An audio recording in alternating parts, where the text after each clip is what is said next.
So first of all, I'd like to welcome everybody to our December webinar. This is our Christmas webinar. However, it isn't just Christmas based. It is around something that a lot of our families, a lot of the professionals, parent carers, educationalists, medical and social care professionals have all been asking for. And it's talking about FASD strategies and coping mechanisms on a day-to-day basis.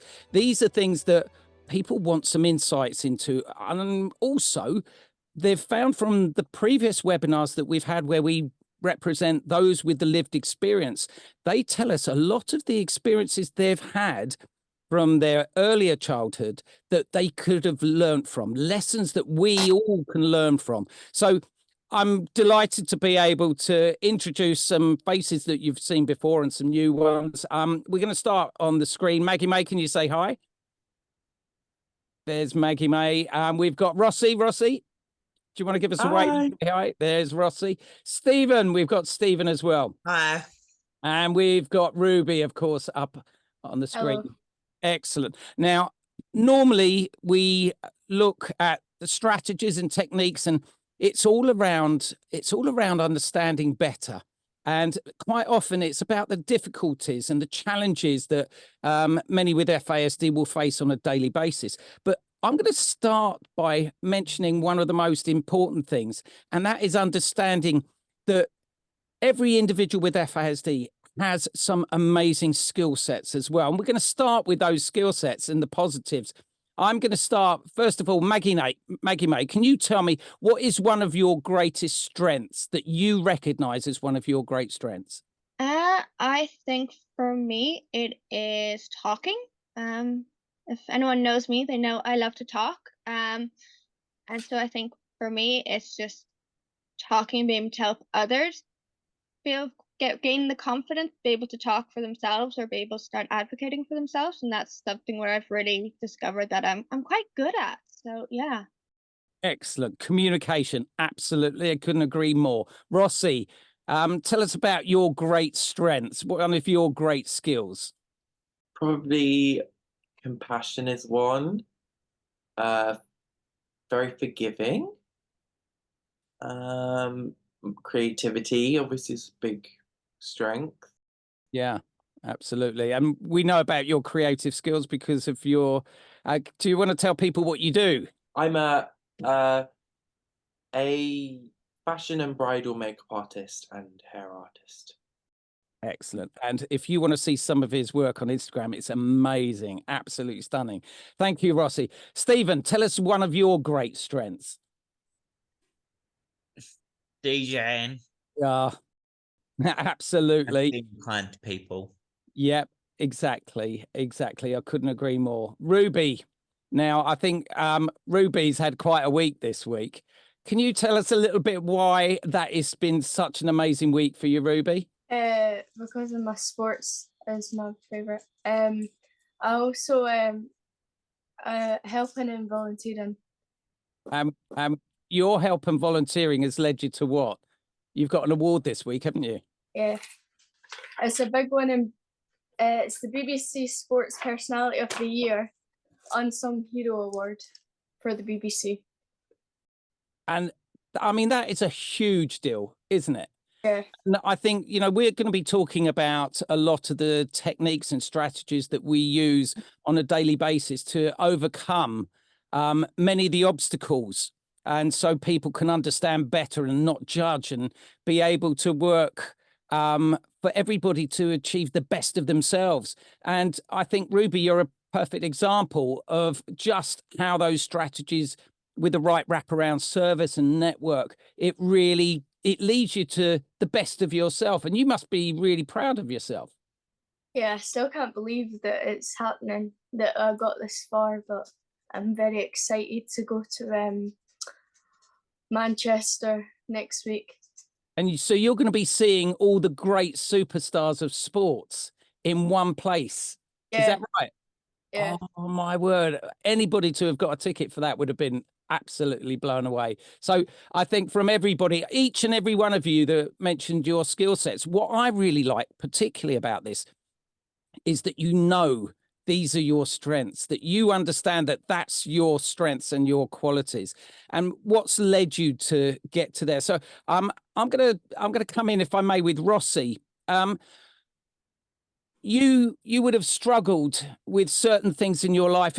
Tell me, first of all, if I may, you knew you were creative from an early stage, didn't you? Can you tell me about how you discovered your creativity? Yeah. So growing up, I had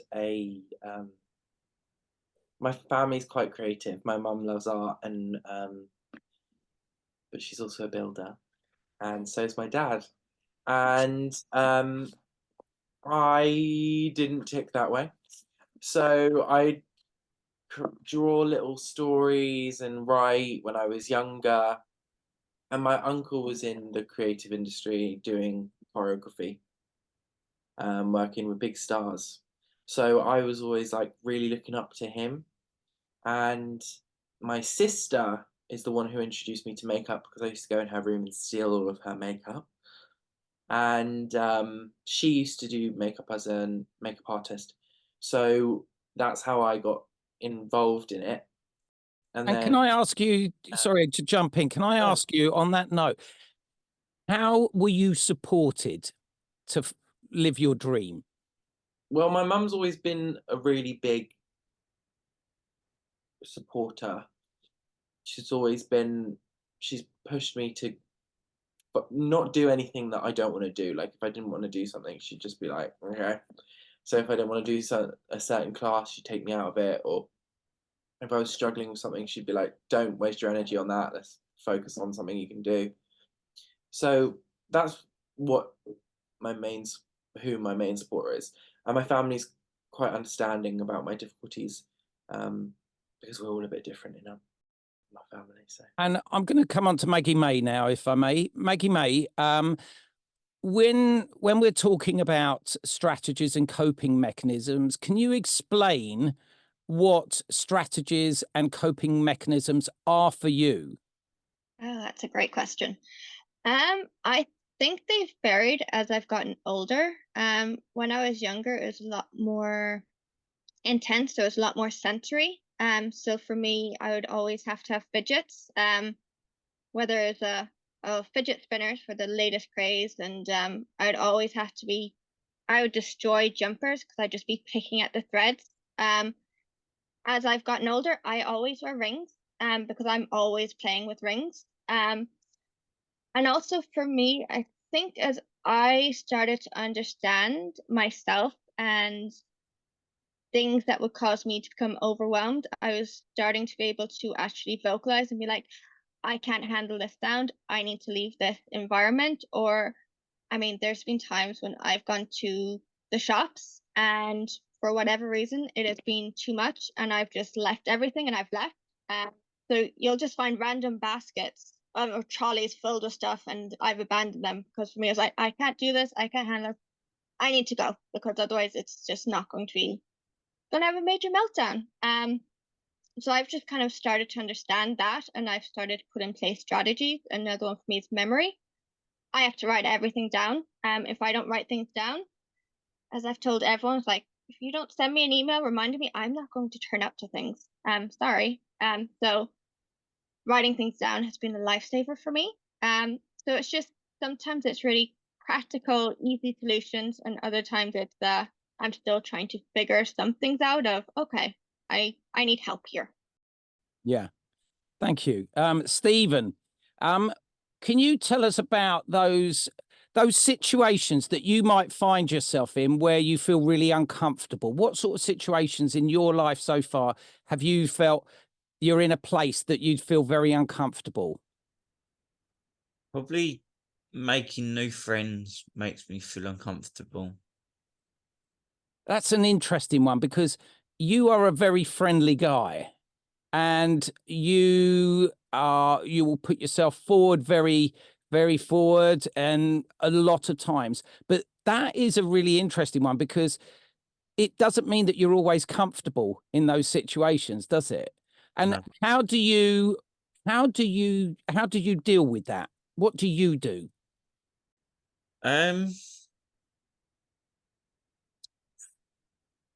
That's a hard one. I sort of try and get involved with them, but I feel like they don't want to talk to me. Right.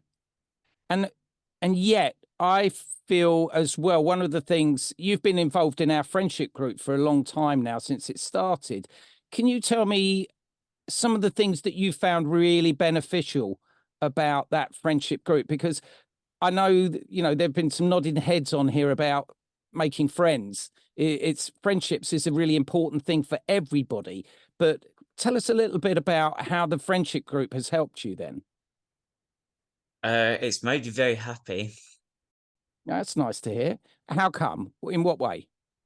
I feel like I'm not alone, that I've got friends that have got the same condition as me and understand me. I agree. I think it's amazing seeing you working together. Maggie May, you host our friendship groups as well. What's one of the things that you've noticed about the bonds and friendships?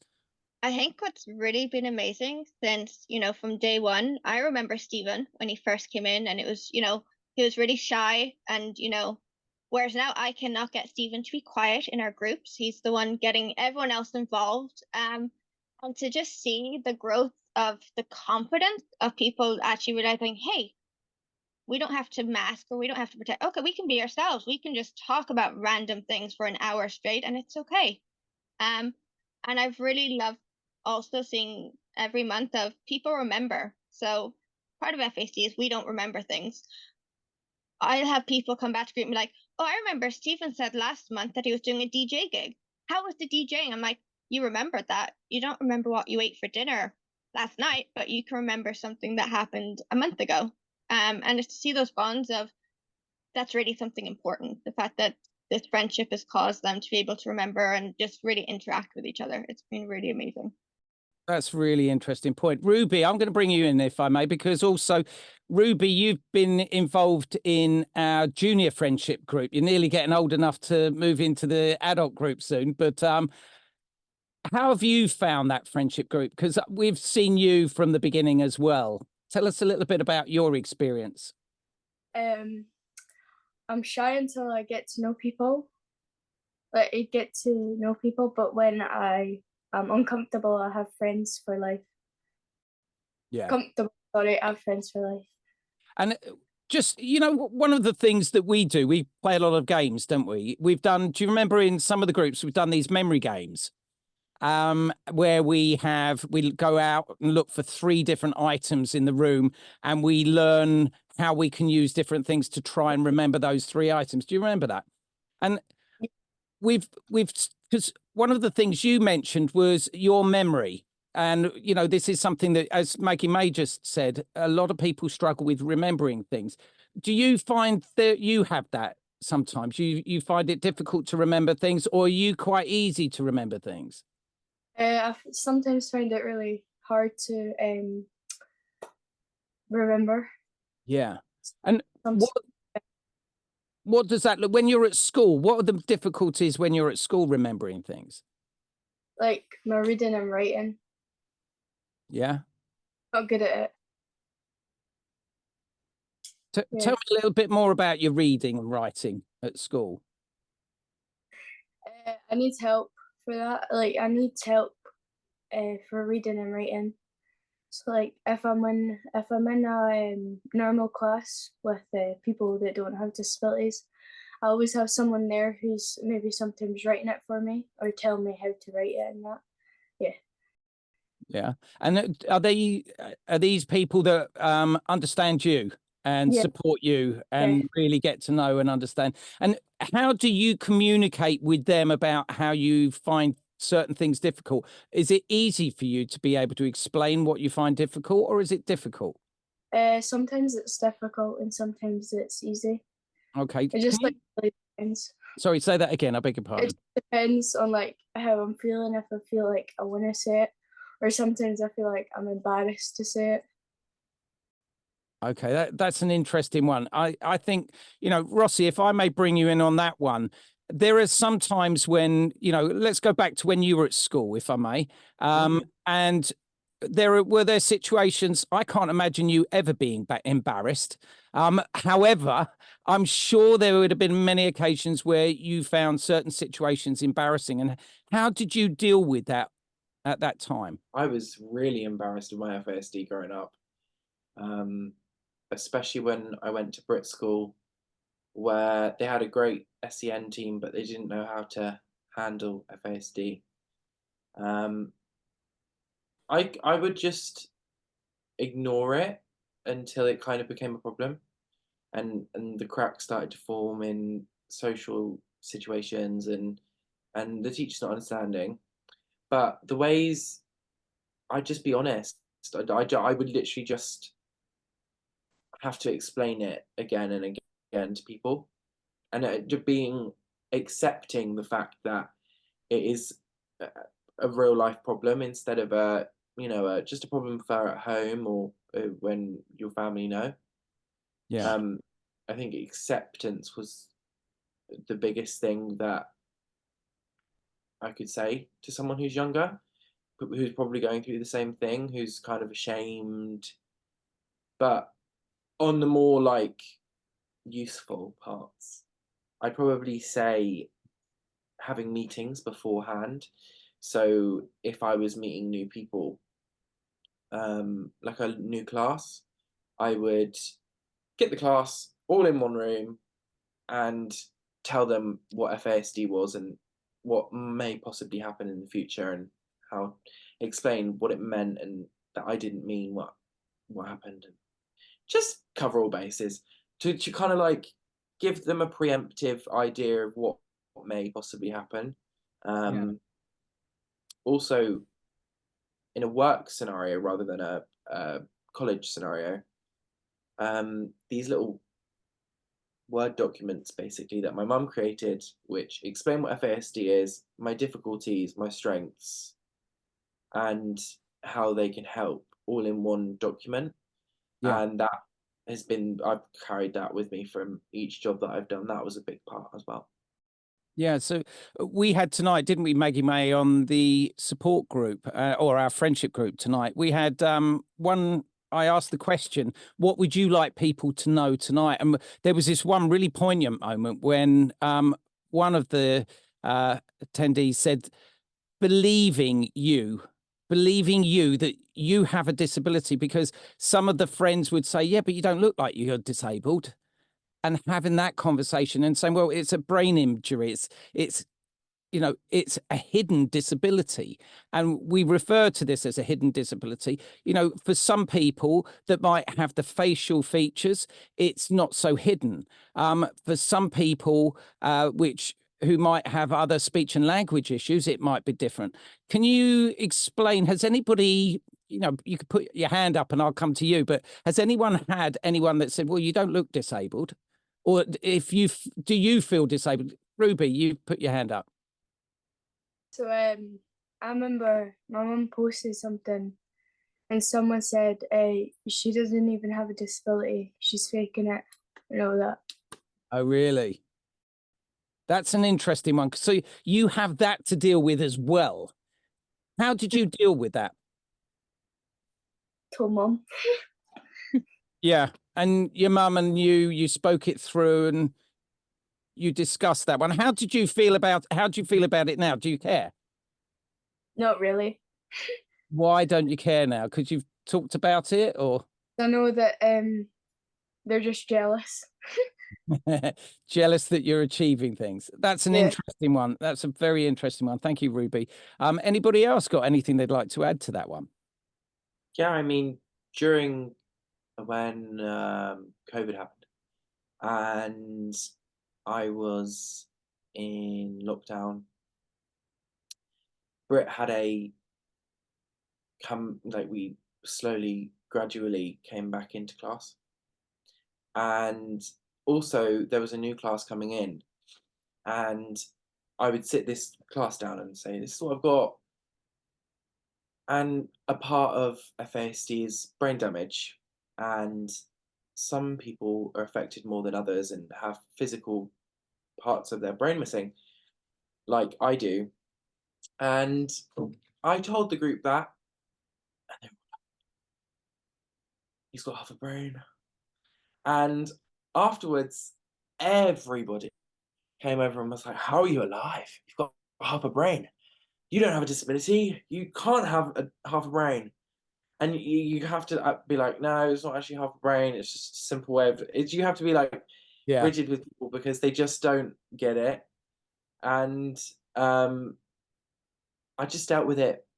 It was funny. And in the moment, I had to laugh. You have to laugh about these things, otherwise you're going to get really offended. And it's not the person's fault because we live in a neurotypical world. And to be diverse is a fun little trinket that everyone carries around with them. So we have to adjust the way of our lives to fit neurotypical standards so that they can understand how And there to you, deal with it. yeah, and there you have straight away probably one of the most important coping mechanisms that you would ever need for anybody with a learning difficulty or a disability. I love the term trinket. That's a great one. A trinket, a little badge to hold on to. I think that's a great one. When we're looking at friendships, and I'm going to just finish off with the friendship situation here. When you've found your friendships, how do you maintain them? Stephen, how do you said earlier you get quite shy, but then when you make friends, as Maggie May said, you've got a lot of friends now on that support group. How do you keep your friendships? Being nice, being funny, Yep. listening to what they've got to say. Yeah, absolutely. And I'm going to ask a question here because I think this is a really important one.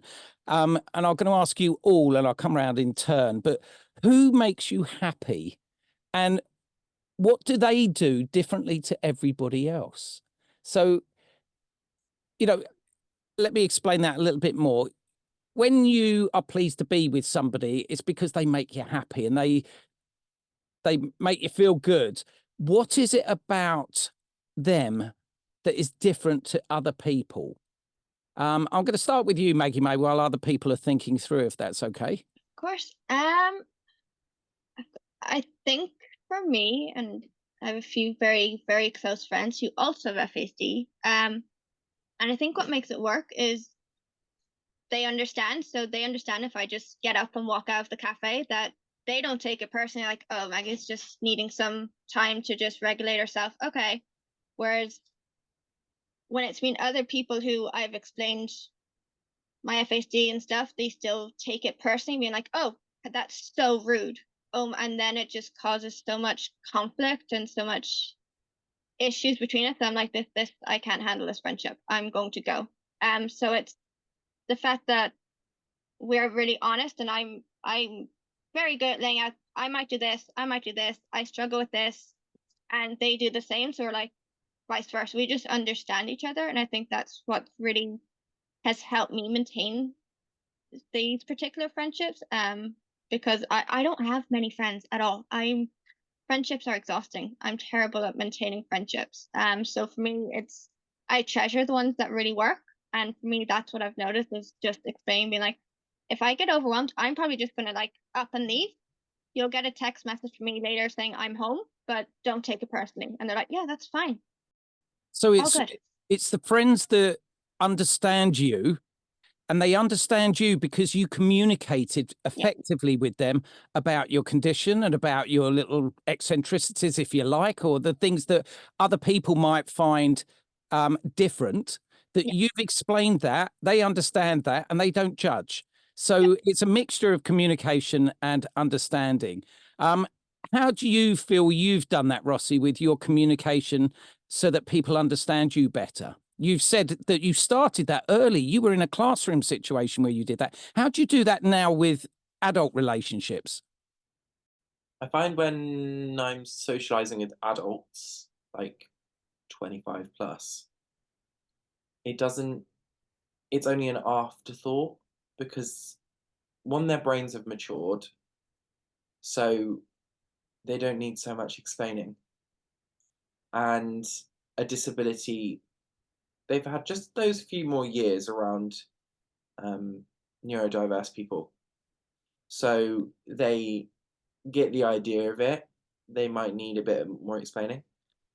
But for people my age who are 21, adults, and it's just taking them aside. I've got a best friend who I've known maybe 3 years, and when I first met her, the one thing that made me click with her is I explained FASD to a T and exactly what's going to happen, and there's going to be a lot of drama, and it's a big journey.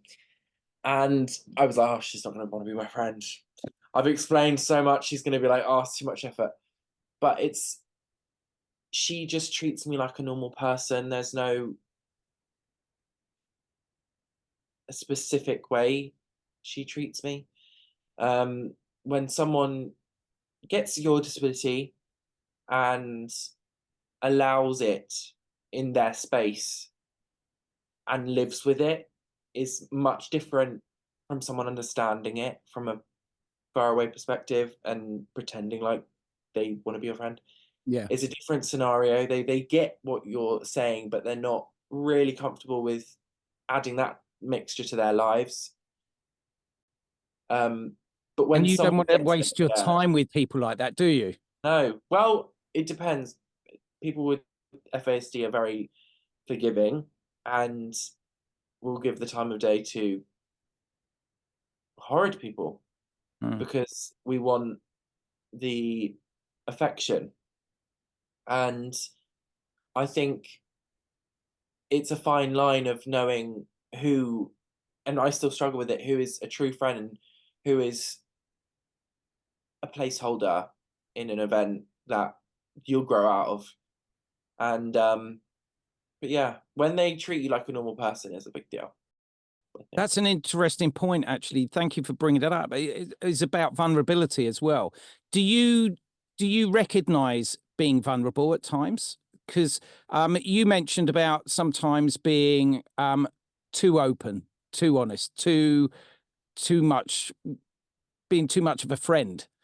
Stephen, you sometimes, you'll be life and soul of the party at times and just bouncing around, and you'll talk to anybody, won't you, when you're in your groove and you're doing your DJing. And do you ever feel vulnerable? In other words, do you ever feel uncomfortable in a situation where maybe you read, as Rossi just said, that maybe I shouldn't have made that friendship or spoken to that person, I don't really know them. Do you ever feel uncomfortable in that situation, Stephen?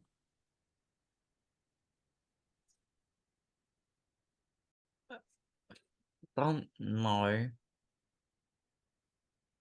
Because it's quite difficult, isn't it, to read that, because you just want to be a friend to people, you want to be nice, you want to be kind, and that's exactly what you like. Ruby, can I ask you, where we spoke earlier about having that sort of who makes you happier, when do you feel at your happiest? Oh, when I'm with like my best friend. Yeah.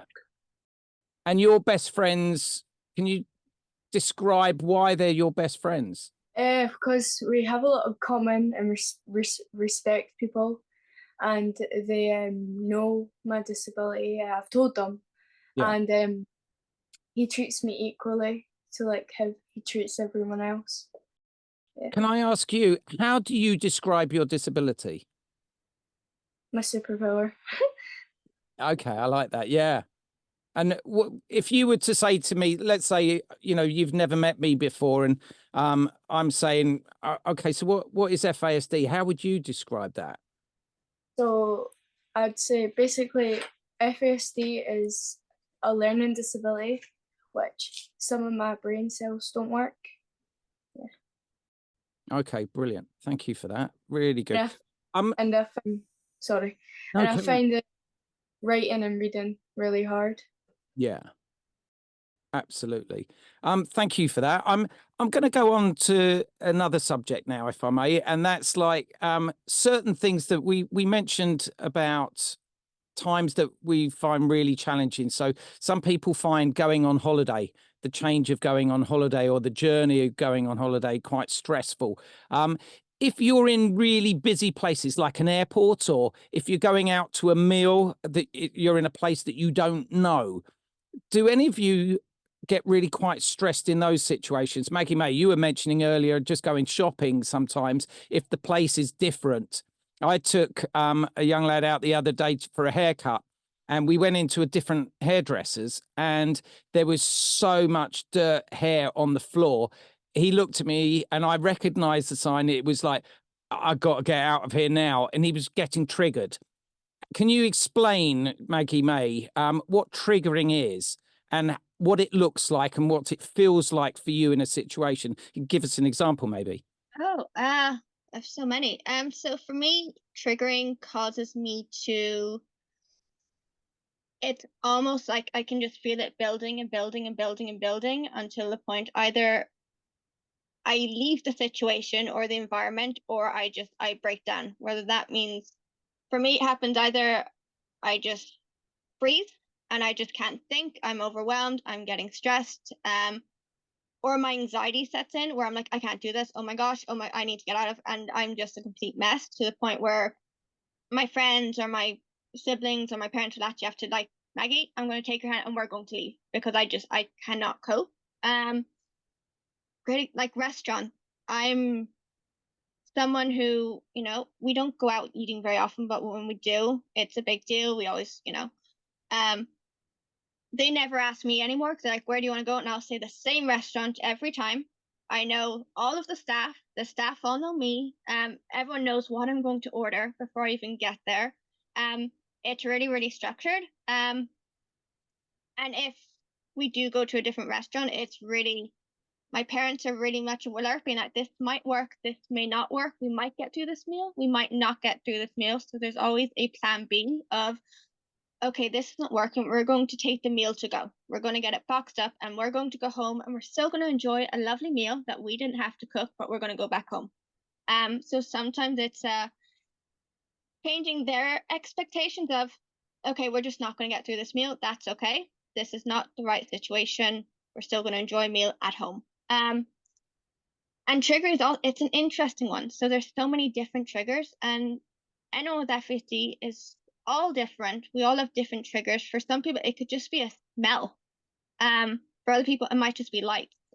School, the school lights were always triggering for me, where it would just cause me to sensory spiral, where I just wouldn't be able to cope. I'd be rocking my chair. So it's just really different. And I think what's really key is just, if you can see your child or your adult or your loved one is starting to get overwhelmed, remove them and then ask, what was it?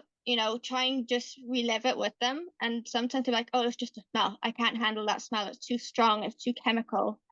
Buses, it smells on buses, and that way you can then start to adjust of, okay, I now understand that we can't go back to that place with Maggie. We'll go on our own when Maggie's at home. So it's just making these little adjustments, and really it's just about communicating of, don't get mad at them if they can't handle going out to a new restaurant and they have a meltdown. It's okay, we'll take it home. We get to enjoy a nice meal. Really good point. Really good point. And again, it's about communicating, being able to explain how you're feeling at a certain time so people can understand better. Stephen, what are the sort of places, environments, situations, have you got any triggers that you just cannot stand?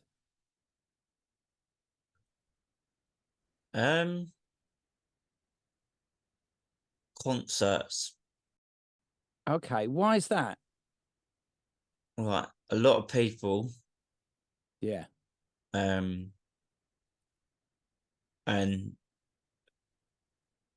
the noise sort of, it don't trigger me, but I get a feeling that I need to get away or go somewhere where it's quiet. That's a really interesting one, because Stephen, you know, being a DJ, you can control the music around you, can't you? You know, I've worked with a lot of individuals for many years with music and therapeutic methods with music and neurodisabilities. And one of the things we find with using headphones, you control the space around you in that. When you're at a gig where you love your music, you're very knowledgeable about music as well. I know, because we've spoken for years about this. And you'd think that you'd love to be in that sort of space, wouldn't you? But it's too much to cope with. So you cope with that, you manage that, you go, okay, I'm not going to deal with that, but I can therefore do this. So you have other strategies that you can work with. I know when we've spoken before, you like watching shows on TV, don't you? Gigs and things like that on TV, live performances and that sort of thing. So that's your way of managing it. I think that's a really good one. Ruby, can you tell me about, with your sports, because, obviously you've been praised for all your sports and you're a great sports person, but you're also a great advocate for working with disabilities in sports. Can you tell us a little bit about why does that make you feel good, and how do you know that you're good at coaching other people? I like coaching people who have like disabilities and that, because then they can understand where I'm coming from and I can understand what they're feeling. Exactly. So basically, when I help out at the strollers, everyone there has a disability or ability, which we can both talk to each other and I know what they feel and they can know how I would feel. Yeah. Exactly. So again, it's about communicating, isn't it? Yeah. It's how you Communication is really important, and volunteering. And how do you find you best communicate with people?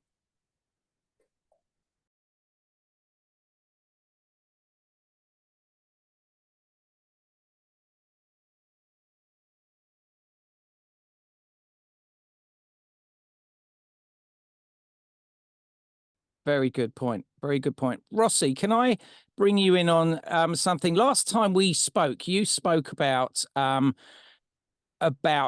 how you didn't steal something, the blue tack. You mentioned the blue tack. I didn't steal it. I just forgot that I'd had it, or something like that. And this is something that I wanted to talk to everybody today about. And it's a word, confabulation, which we use quite often. And it means false memories, how we look at false memories. It's a problem that makes someone produce false memories about events or the actual false memories themselves, where you remember things differently.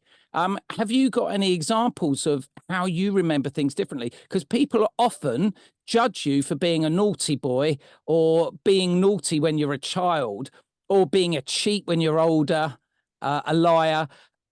But that's not how you see things, is it? No. I think, example, when I was younger, like Maggie, I needed something to play with to help my brain focus. And the blue tack was a way to have something in front that was tangible so that my brain could kind of focus. It would have something distracting it. And when I was at Hinchley Wood, which is my old primary school, I remember I had this massive, I don't know how I smuggled this out of the teacher's desk, but I had this massive blue tack. And the teacher came over and was like, no, it was another student. The teacher was looking for the blue tack. And the student was like, Rossi's got it. Rossi's got the blue tack. He stole the blue tack. And I was like, I didn't steal the blue tack, Rhiannon. I borrowed it. I needed it in this moment. And you can have it back, but I needed it. And so it was a way of, like, I guess it's just how our brains relabel things. If we see something, we're like magpies, so we're going to take it if we want it. And it isn't in our mind. It's just, it's just our way of, a more current affair. When I had a job when I was 20, I had my manager say, don't go through those security doors that the customers come through to buy product, because you can't go to Boots to buy water because the security guards will stop you. And I listened to her to a certain point until she wasn't there. And because she was a physical reminder of that rule, when she wasn't there, there was nothing stopping me, because my brain, I was just thinking of water. So I would just go and come back. And that And rule she, didn't apply when she wasn't there. yeah. And when she came back, she was like, why would you do that? And I was like, well, you weren't there, so the rule wasn't there. And I had to explain to her, if there's a physical reminder of, don't go out the door, then that's a way. So in a way, it's kind of like confabulation. Yeah. I didn't disobey your orders. You weren't there, so I went and did it anyway. Absolutely. Stephen, I'm going to come to you if I may. Sometimes if people aren't around, okay, and you've got free reign of the house. I mean, not that people aren't around, but they're not in that room, and you get the chance, and you can walk around, and would you investigate? Would you look around the room? How would your brain be thinking in that situation where you're in a room where you've got all this stuff around you and it's like an Aladdin's cave? You could pick things up, or, it may be someone else's house or something like that. What would you do in that situation? What's your brain thinking? I don't know. I'd probably just freeze. And Would just you? sit. And why would that be? Would that be because, you tell me, why do you think that would be? Why would you freeze? Because it's not my house, and I would just sit there and wait until they've come back. And if it was your house, how would you be different? Obviously, I would move about because it's my own house, but if it's someone else's, it's sort of different. Yeah. And because that's your programmed response. So I'm interested in the freeze movement because you don't want to get in trouble. Is that why? Yeah. Okay. Maggie May, can I ask you about an example of confabulation for you? So for me, it's similar to Rossi, but it's, oh gosh.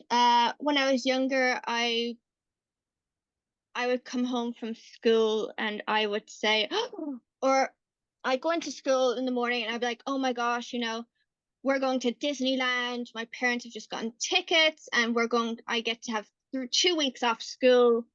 And yeah, we're leaving tomorrow. And so, my teachers would bring my parents, be like, what's this, Maggie? Can't take 2 weeks off school. It's exams.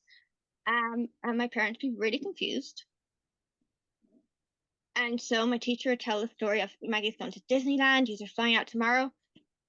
And my parents would just smile and be like, no, we're not. No, Maggie heard that her brother's friend is going to Disneyland with his family. And so in my brain, I heard some of this story and my brain got very confused, where all of a sudden it wasn't my brother's friend, it was me. So I wasn't lying. I was just really confused of, okay, I've heard the story. I really want it to happen. Okay, now it's getting all mixed up. And what is actually? So for me, I truly believe that, oh, it was me going to Disneyland. I'm going to Disneyland. And it's so common for this to happen of, actually, there's always a tiny bit of truth of, oh, so that someone else, that happened to somebody else. Or, oh, no, this is someone else's story that Maggie's just gotten confused with. And it can really, really seem like, oh, they're just lying, or they're doing it for attention, or, oh, it's deliberate. They're just trying to come up with excuses. When in fact, very often it is just the case that we've just gotten really confused and our brains are just trying to make it so we can understand it. And it could be things like, oh, today in school, I got punched in the face. And of course, my parents would be like, go into school. And I say, why weren't we told? And they're like, no, that didn't happen. No, that was a rumor on the playground that someone else has got punched in the face. So it can really cause a lot of communication issues of, oh, you know, Maggie's crying wolf again. When in fact, sometimes you just have to be detectives and be like, okay, Maggie, can you tell us the story again? And let's just break it down. Let's ask just a few questions. Once you start asking questions, you can usually figure out, okay, the details aren't there. Okay, this probably didn't happen. I'll ring the school and actually see if there's an incident in the school. And usually be like, oh yeah, that happened like 2 grades above Maggie. And they're like, okay, fine. So it didn't happen to Maggie. Fine. So do you have, when somebody challenges you about the truth behind something like that, what are your coping mechanisms? What is your, I know we spoke about fight or flight in the past when you were younger. Now you would be able to identify that and communicate more effectively. What are your strategies and coping mechanisms on that? If someone was to ever challenge me, I'm to this day, I'd still be convinced I'm right. To this day, me and my parents will get into these huge arguments of, no, I know this happened, and they're like, no, it did, and I'm like, I can give you every detail. It happened. They're like, no, mine didn't. For me, I've started to trust when people are like, actually, Maggie, that didn't happen. That's just confabulation. All good. And also, I think my friends, my parents, and if I've actually figured out, you know, if it's not the end of the world, we're not going to bother challenging Maggie. If this is what Maggie's brain needs to think, fine. As long as it's nothing something crazy or extreme where, you know, higher up powers need to be involved kind of thing. If it's just something really harmless, then they're like, you know, we're not going to challenge Maggie. If that's, what's the point? If this is what Maggie needs, this is what Maggie's brain needs. And then if it is something more serious, that's when they might challenge me, and that's when I'm like, okay, maybe I might be wrong. Can we go through it step by step? So understanding confabulation and the reasons for it, but also really importantly, what you said there is even now you would understand it. But I'm really interested by that point that you mentioned, that afterwards, that when people think that now you're able to say, okay, maybe it's a confabulation, maybe, but I still believe it. Okay, I'm accepting of that. And Stephen, you mentioned that you would freeze. That's something you do. You freeze in a situation. If somebody shouts at you, how do you react? I've raised my voice even higher. Okay. So you get into a battle. Mm-hmm. Okay. And how's your mind going when somebody's in a battle of argument with you or a battle of wills? How does your brain go at that time? What are you thinking in your head? I just want to get away from this situation. Right. Fight or flight. Yeah. My body shuts down. Okay. And how long does it take you to recover from that? I want to say a week. Yeah, exactly. So it can take, you know, when somebody challenges you over something, it really can take that long for you to try and digest it, take that time to recover. And you might still be thinking about it a week later. Is this something that you find, Ruby? Do you often get into a situation where you're really uncomfortable about situation and it worries you and you think about it a lot? And does it stew on your brain? I don't really know. Yeah. Yeah. It's sometimes I think, you know, I'm going to come to Rossi if I may as well, because Rossi, I know that how do you feel when you're in that battle of wills? Somebody's arguing with you, you know, it might have been years ago, it might be now. If somebody's arguing with you, how do you deal with that?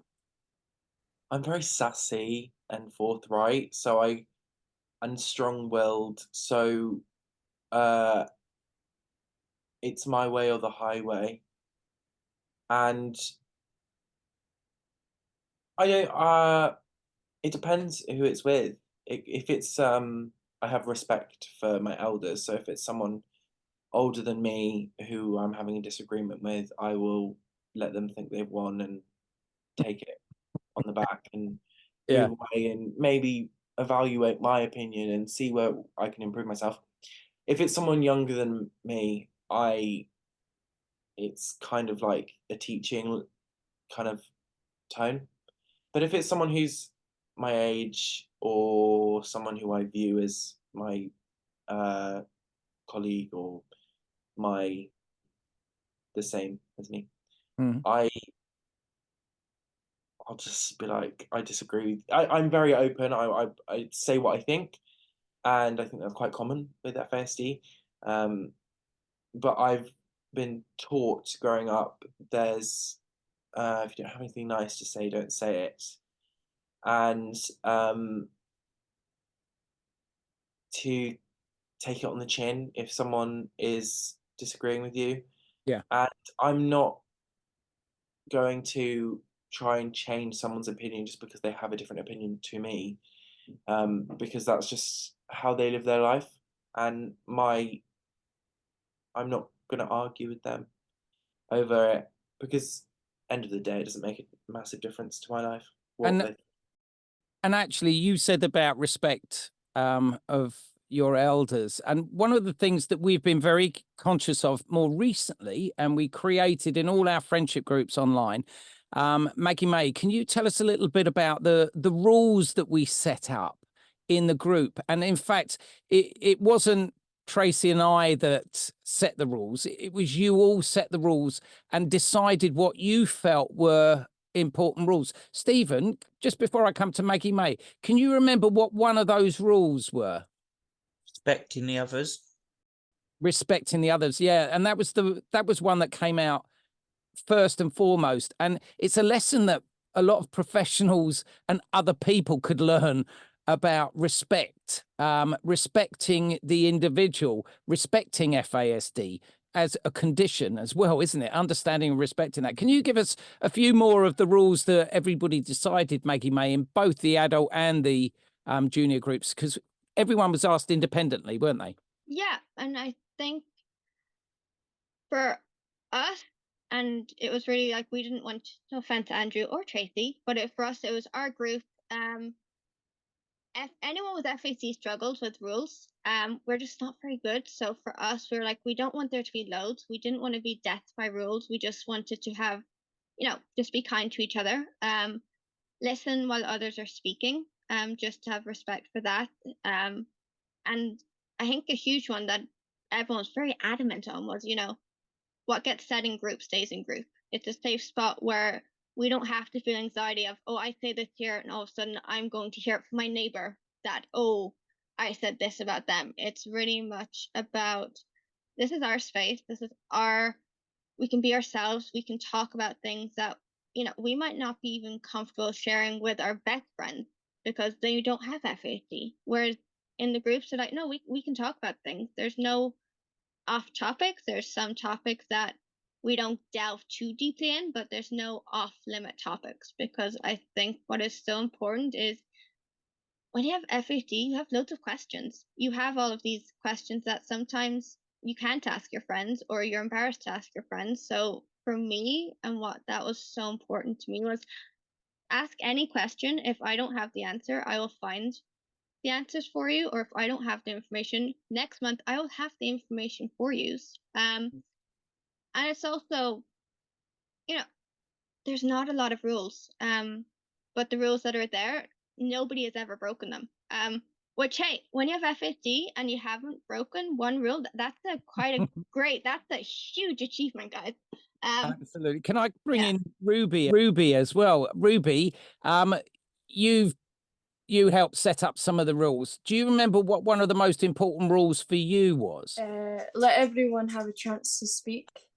Yeah. Why is that? Why was that important? So some people don't feel left out, I think, was what I thought anyway, was don't let people think that they've been left out. Let everyone talk. Exactly. Not just the one person.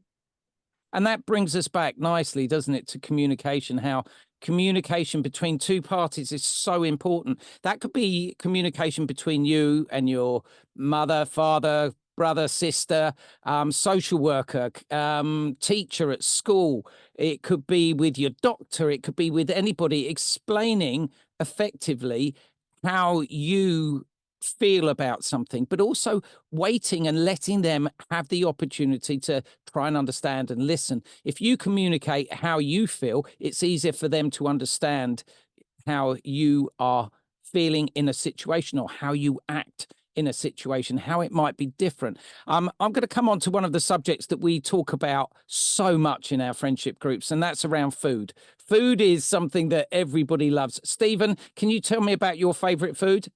Chocolate. Chocolate. Maggie May, tell me about your favourite food.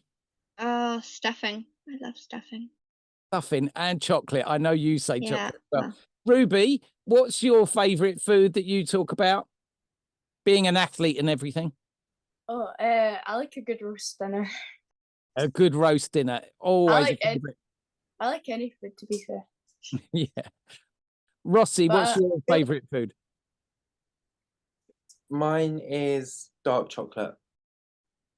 Okay, now this brings me on to the subject of sweets and sugars, because we had a conversation around sugars and sweets, and how people secretly take sweets, foods, and how we have to be able to moderate ourselves with sugars because of energy rushes, boosts, and things like that. And have you got a situation where you've stolen, or not stolen, because you would never steal, but you might have accidentally forgotten a bit of confabulation around an item of chocolate or a sugar or something? Stephen, have you got anything that you can tell me about sugars and sugar wrappers that might be found around your person?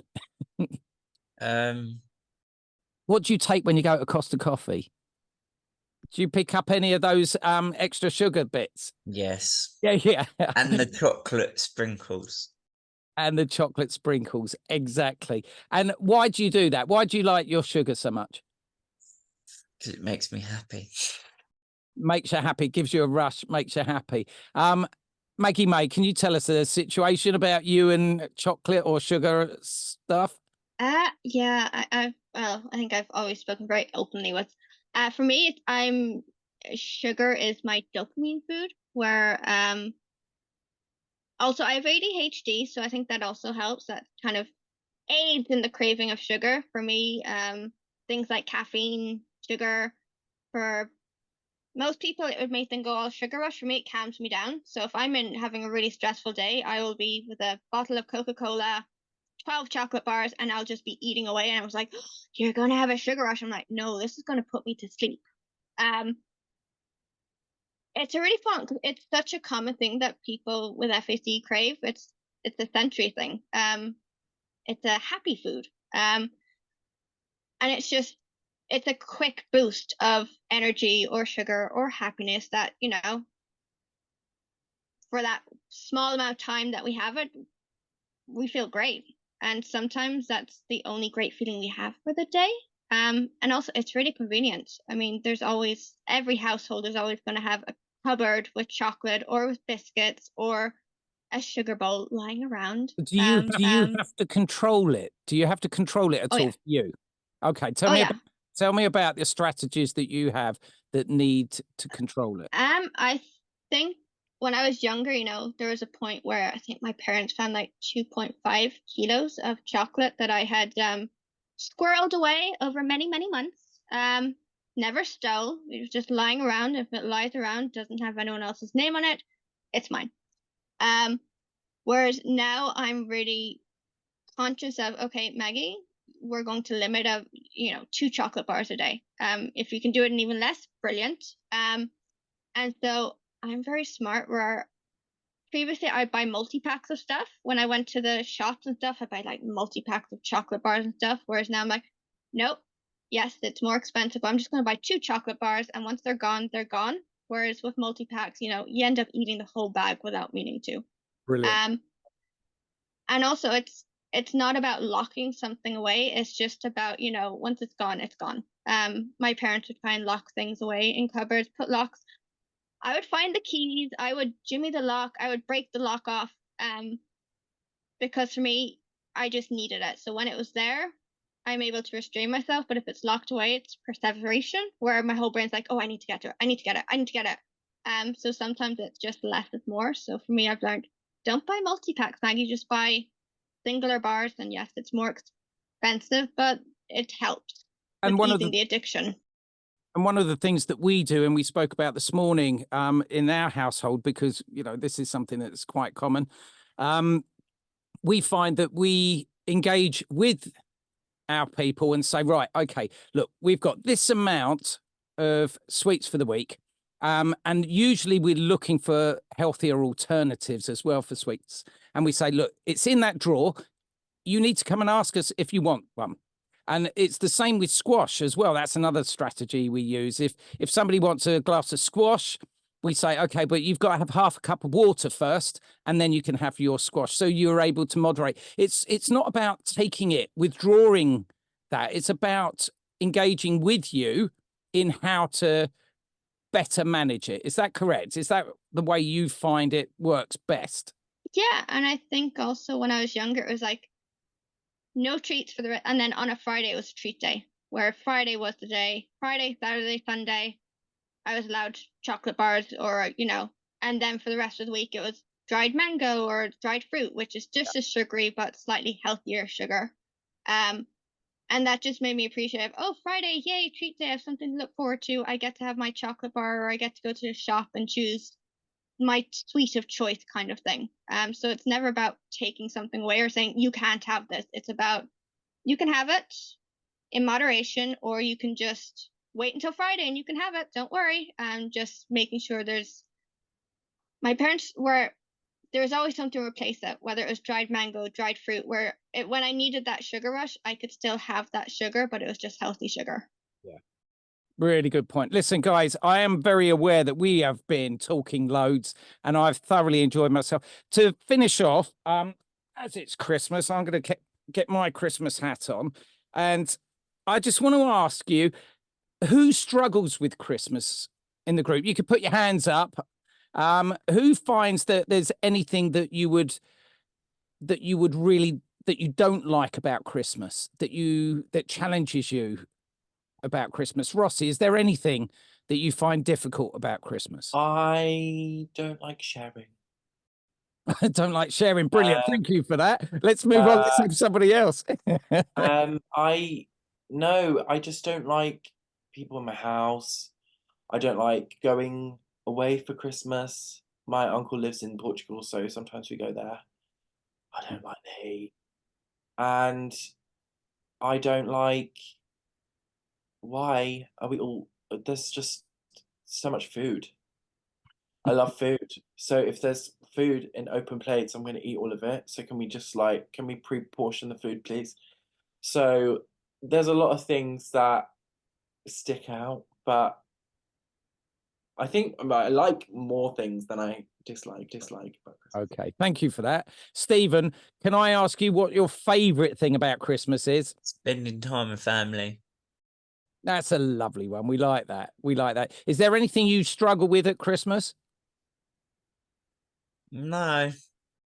No. Well, that's the best answer. Love it. Ruby, what are you looking forward to apart from your roast?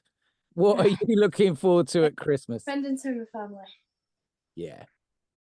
Lovely. We don't have like parties. We have like a small family of like dinner, like our family coming around for dinner. That's the best part. Yeah. Because again, you can manage that nicely and it's comfortable, it's familiar. Love that. Maggie May, what do you love about Christmas and what do you find challenging about Christmas? Okay, I guess I'll start with the challenge. I think for me the challenges are the break of routine, where up until Christmas there's a routine. Now sudden, people, you can sleep in, or dinner's not ready at a certain time because you get to just pick as you want.